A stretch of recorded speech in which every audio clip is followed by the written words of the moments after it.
Գարեգին վեհապարի այսպես համակրանք Ռոբերտ Քոչարյանի նկատմամբ կարծում եք պատահական է։ Իսկ պատահական չէ։ Իհարկե ոչ, ես կարծում եմ, որ նրանց կապում է նաև այն ճակատագիրը, որը երկուսով մեկնարկել են հենց հոկտեմբեր 27-ից հետո։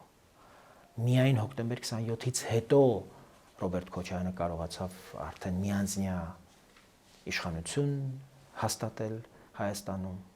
Միայն հոկտեմբեր 27-ից հետո հնարավոր եղավ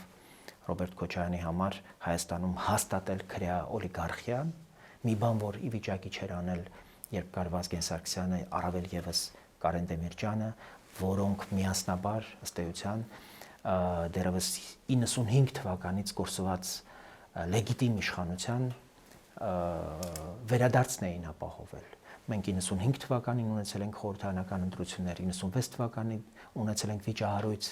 նախագահական ընտրություններ եւ 98 թվականի նախագահական խայտառակ ընտրությունները, իդեպ ես եղել եմ Կարեն Դեմիրճյանի նախընտրական շտաբի անդամ եւ հիշում եմ, որ ընտրությունների երկրորդ փուլը կորցնելուց հետո մենք քննարկում էինք Սահմանադրական դատարանում վիճարկելու նպատակահարմարության մասին եւ Կարեն Դեմիրճյանն ասում էր՝ չի արժում որևէ պաշտոն մի կաթիլ արյուն։ Ես թույլ չեմ տա, որ արյուն հեղվի, իսկ ես գիտեմ, որ սրանք արյուն թափող են։